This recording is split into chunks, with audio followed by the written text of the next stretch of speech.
It's 2019. The year is past, halfway past, but you're thinking of starting a blog, you're thinking of starting a writing career, you've getting motivated, you're watching all these Instagram videos, you're seeing that actually, you have a thing for writing and maybe it's a good idea for you to start. So what are those things that you could do in 2019 to actually kickstart your career? In this video, I'm going to share what I would do if I were starting right now. If today was the first day that I came up, I had a computer and I decided, you know what, I'm going to start writing online today. What would I do? Hey, my name is Kamga and I'm a husband, writer, and poet. I currently live in Pueblo, Colorado. I moved from Cameroon last year. And for the past 7 years, I've been writing online. I still feel like I'm starting. I know this video is about what would I do if I were starting, but I still feel every single day that I'm starting. And I want to share with you 8 things that I would do if I were starting right now. These are actually things that I'm still doing, that I'm working on doing, but I think that if this is your journey, if you're starting your writing career and you want to do something, here are some tips that you could take. Number 1, create a Medium account and start writing consistently. I don't know how else to say it. In 2019, the one place on the internet right now that is the most thriving place for writers is medium.com. So before I even continue, I'm going to say this. If you want me to make a tutorial on Medium on how to create an account or maybe start posting articles or make money on Medium, go to the comment section and you just write, let me know if that's something you're interested in. Yes, if I were starting today, Medium would be the place where I'll be. I currently have a couple of thousand followers on Medium and it's been shaky. Of course, it's a platform. It's not sure what is going on. They make updates and they change and they grow. But Medium is one place where I've seen on multiple occasions people finding their voices, making money with their writing, getting book deals, connecting with communities and other writers. Medium is the place. If you are a writer, you have to be on Medium. Many people who don't trust Medium are people who are actually good, by themselves. They found their niche, they found their place that they want to handle, they found their community, they've realized what they want. They are very objective. This is what I want, this is what I don't want, and Medium is what I don't want. So if you're starting, you might not have that problem where you're looking, okay, what am I doing for? Where do I even figure out whether I can be good at writing? Medium is the place to do it. And that's what I'll do. So if you want me to go to do an in-depth tutorial on Medium, actually break down things with a screenshot and screens and everything, let me know in the comment section. The second thing that I'm going to do if I was starting today is that I'll find 2 or 3 writers whose work resonates with me and I'm going to study their work religiously. So when I started writing in 2012, the person who really pushed me, I would say, to write is James Altucher. I found his blog, jamesaltucher.com. James showed me what was possible with writing. My self-deprecating style that I developed with that writing, I think I'm even losing some of it because I'm not writing that much again on that kind of style. I learned from James. Really, that's the one person that contributed a lot of my blogging style to James. My writing and poetry, I could say they're influenced by a lot of other people, but writing on the internet was influenced by James. And that actually kicked off things for me. When I was able to write that way, people who had not, for example, known who James Altucher was could never recognize it. And people who did know who James Altucher was could see the influence, but it wasn't like I was copying his style. I figured out how to write shorter sentences. I figured out how to basically tell my story in a way that brought the lesson. Find 2 or 3 writers. When I think of Medium, for example, there are 2 people who come to my mind right now. There's Ayodeji Awosika, who actually has a YouTube channel. I think you should check it out. He writes on self-improvement and writes on writing, so he teaches people how to write and how to blog. And his content is actually very actionable. Whether it's quotes to live by or how to find your voice or how to write better, he writes in a way that actually speaks. Very simple, very straightforward. He actually made a full video on how to write and make money on Medium, so I'm going to link that video in the cards here. You can actually check it out by yourself. I think it's one way you can start. So there's Ayodeji Awosika, there is Jessica Wildfire. One thing I love about Jessica Wildfire is that she doesn't give a about anything. Or maybe she does, actually she does, but the way she writes in a way that is very badass, I would say. She's very I would like to meet her someday. There's Tom Kugler, who actually writes on Medium. There's Shannon Ashley, who actually is one of those people who I use actually a lot. Have you noticed? Shannon Ashley started on Medium, I think 2 years ago. And she's been able to pay her rent, buy a car, do a bunch of things. She's an outlier. Clearly, she's an outlier because she came in there and she had nothing to lose. She poured everything out and she was lucky in some areas to get her stories picked up. But she's been consistent. She's been writing on a regular basis and she's been telling her story. And like she says, it's not about being flawless, it's about being honest. That's her tagline. If I were starting, I would read a lot. Obviously, reading this is a prerequisite for writing. You cannot be a good writer without reading. I don't know how else to say it, but I will read a lot. And I'll find 2 or 3 people whose work actually I like, and I'll study them. I'll study their style. I'll study the way they use words, the way they write headlines. Why did I like this one? Why did I click here? It's a general thing that you could do on a regular basis, but I'm saying 2 or 3 because there's a paralysis analysis where you think about the things for so long that you actually do nothing. So when I say limit it to 3, find 3 people, read them, study them, use those techniques, and then get better by practicing on your Medium account that you created in the first point. Number 3, take a blogging course or invest in a class or go to Skillshare or go to Creative Life. In 2019, there's just so many resources just on YouTube here right now. If you want to go and see how to write this, like what they call AuthorTube, like authors who have YouTube channels where they teach about books and self-publishing. There is just so much content about writing that I feel if you're starting today, you should not be groping in the dark like, okay, why is this not working out? Find a book, take a course, invest in yourself. If you don't have money, you have time. If you don't have time, you probably have money. Buy a course, find a course, read the comments, like, use your discretion to make a good decision. People will sell bogus courses on the internet. Other people sell really good courses. There's a course for everybody. There's like amazing writers and creators who are putting out content for free. If you go to Skillshare, for example, I'll put a link in the description if you want to get to Skillshare. You can have 2 months free. We can find a course. There's one particular course I started taking by Roxanne Gay called I think it's called on writing a personal essay. There's something about learning from somebody who is doing it that they can share with you some experiences that you're not aware of. Like, take a book, for example. People will compress hundreds of hours, hundreds of months, tens of decades of years into this 200 and something page thing that you can actually use and know in a bit. 2019, if you're starting to write right now, dude, there's On Writing by Stephen King. There is Still Writing by, I forgot the title name. There's Real Artists Don't Starve by Jeff Goins.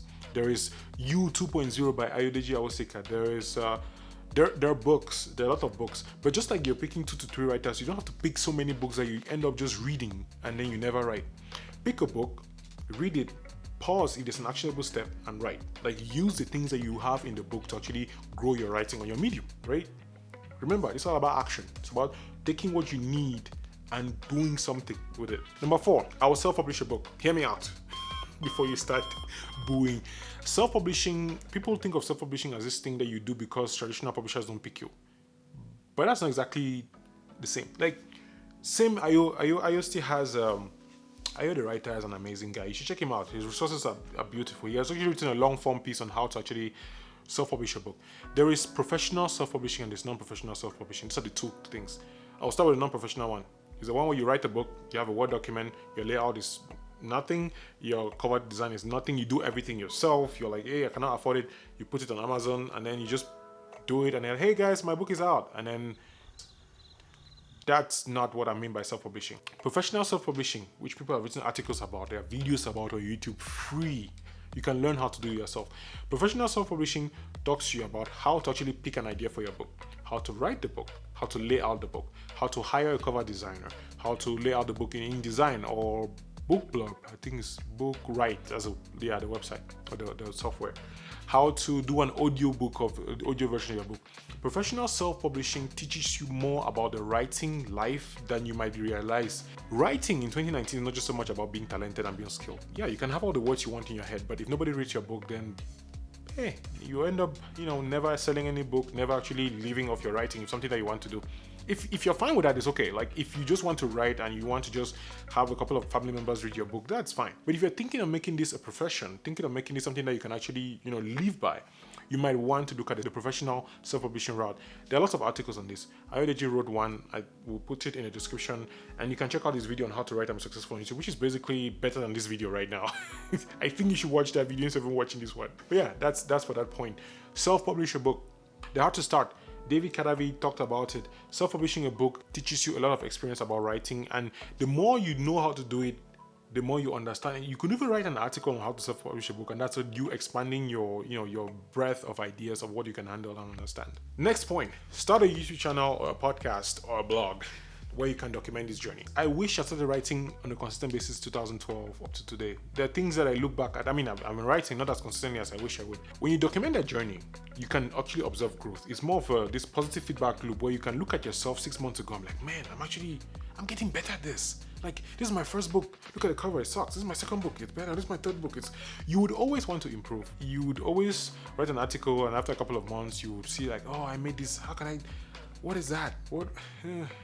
You always have things in your writing that you would want to improve for the rest of your life. Like, we're always just learning how to grow and do everything. But when you document that journey, you have living proof of that improvement. That is great for the days that you don't feel like, all right, I'm doing well, I'm doing great, or my life sucks, I'm not a good writer, because those days will come. There'll be days when you feel like I just suck at life. But when you go back and you look at this YouTube channel that you made, where you're talking about these things, where you started and you're learning how to do this thing, There is something about watching your past self and then looking at yourself now and seeing how you've improved that can actually make you feel better about improving for your future self. So start a YouTube channel, start a podcast. This YouTube channel is it for me. This is why I'm doing this. I want to be able to look back in 10 years and I'm like, this man, you're okay. You're okay. The next point is find a writing group or create one with 1 or 2 main goals: companionship and accountability. I strongly believe in the role that community plays. And community, by community, I just mean like family and friends. I mean like online digital communities, people who you can reach out to when you're in trouble, people who actually check you out like, hey, you have not posted a video in a while. Like, are you okay? You want a community where you can actually have the accountability. People who are also on the same journey like you. So in 2019, I'm sure you know somebody. If you want to write, I have a feeling you know somebody somewhere who is already writing or who is on that journey, who wants to start. You can meet somebody like, you know what? How about we do this thing where every Thursday, I send an article that I've written to you and you send an article that you've written to me and I read and I give you comments. That's it. The community can be just 2 of you guys and then it grows to like 4 or 5 and then soon you have a whole Facebook group where you guys meet and probably have like Zoom calls. That community is what will actually hold you accountable. If you say you want to write, you need to write. And sometimes knowing that somebody's going to check on you when you haven't written can be what will require you on Wednesday night to get up like, you know what, I'm going to do this article thing and I'm going to do it. And somebody giving you feedback like, all right, why did you use this headline? Why didn't you write this way? That is invaluable feedback that can actually be useful for your journey. I usually write articles on Medium, and when I submit to publications, editors can say, hey, by the way, this piece doesn't work really well. We're looking for this, we're looking for that. You resubmit. Sometimes when I write articles and I feel very strongly about it, I send to friends. I send to Margaret and Fatima and Larissa. Like I send to people, they're all women.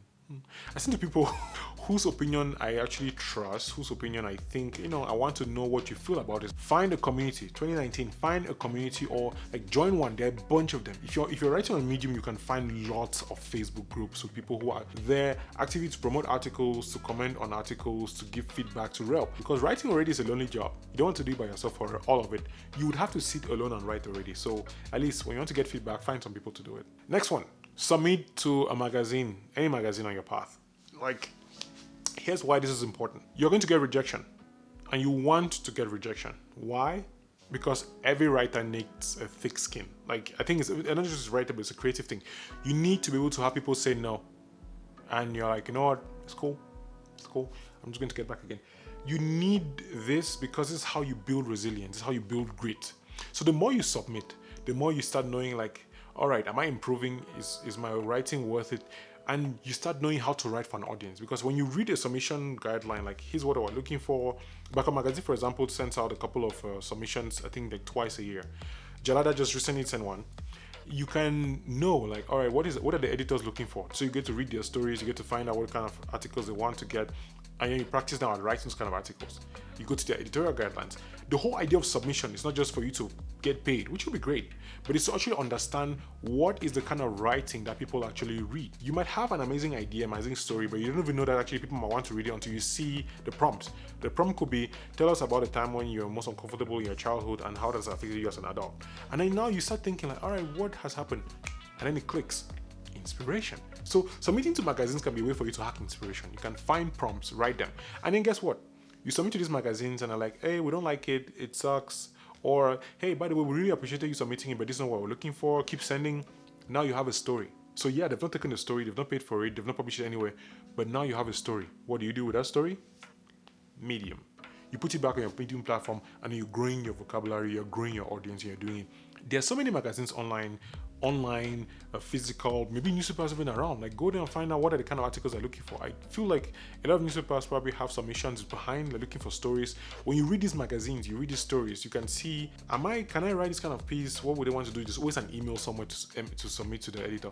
And I will talk about that because myself, I'm still in that process of submitting to magazines. I don't know if you're interested in knowing how do you find magazines to submit and what are the requirements and all those things. So let me know if that's a video that you want me to do. The final one, number 8, is build a community around your writing. I'll basically say start a newsletter. Yeah, people do say they don't, newsletter, they talk about newsletters for years, and you need to have a newsletter from the very beginning, from the very last. Here's the thing about newsletters. It's not so much about having a newsletter as it is about having a database of people who actually like your writing. Whether it's you having a Twitter following of people who actually follow you, or a Facebook group, whatever it is. The reason why I say build a community is you want to have people who are interested in your work, who have actually said, hey, I am interested in your work, send it to me on a consistent basis. A newsletter is one good way to have it. You can send it once a week, once a month, every day if people like it and they are fine with it and not subscribing, which is going to be a bad idea if you send it every day.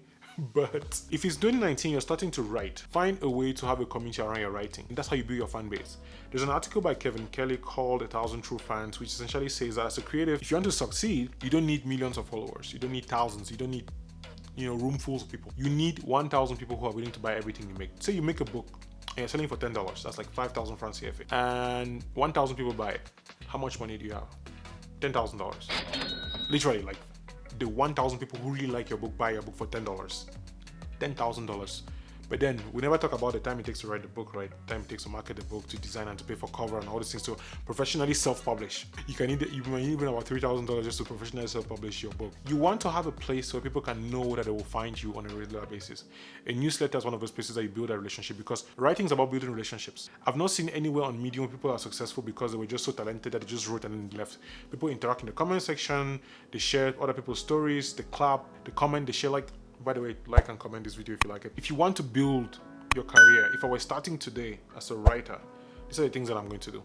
I'm sure there's more, and I don't know about you, but tell me. If you're a writer, if you're somebody who is creative, what are some of those things that you will start today if you're doing it? And yeah, that's it for this video. You can check out a couple of other videos here that I made. There's another one here that YouTube's going to recommend. But overall, I feel pretty good about it. So let me know what you think, and I'll talk to you next week. Bye.